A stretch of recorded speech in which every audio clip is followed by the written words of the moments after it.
दे पाया। राजा को बहुत अफसोस हुआ कि उसके मंत्रिमंडल में एक भी व्यक्ति इतना बुद्धिमान नहीं है जो यह बता सके कि माँ कौन है और बेटी कौन।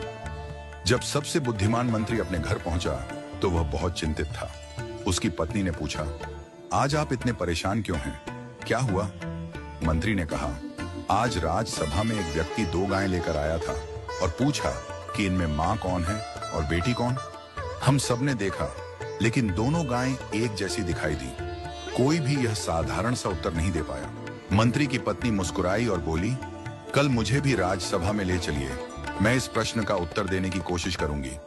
अगले दिन जब राजसभा पुनः लगी, मंत्री ने राजा से अपनी पत्नी को सभा में लाने की अनुमति मांगी।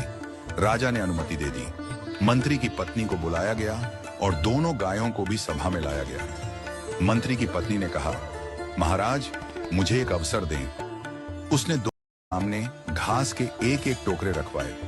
जब दोनों गायें घास खाने लगीं, तो थोड़ी देर बाद मंत्री की पत्नी ने घोषणा की, यह गाय मां है और यह गाय बेटी है।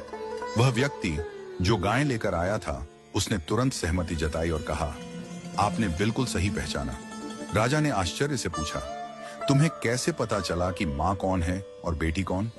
मंत्री की पत्नी ने समझाया, जब मैंने दोनों के सामने एक जैसा घास का टोकरा रखा, तो जो बेटी थी उसने जल्दी जल्दी अपनी घास खा ली और अपनी मां के टोकरे में भी खाने लगी। दूसरी ओर मां ने घास खाने की गति को धीमा कर दिया, आराम से खाने लगी। एक मां ही इतनी निस्वार्थ होती है कि खुद भूखी रहकर भी अपनी संतान को खिलाती है। इस कहानी का संदेश बहुत गहरा है। जैसे एक मां निस्वार्थ प्रेम करती है और अपनी संतान की भलाई के लिए खुद को त्याग देती है, वैसे ही ईश्वर भी हमें बिना किसी अपेक्षा के सब कुछ देता है। हम सब ईश्वर की संतान हैं।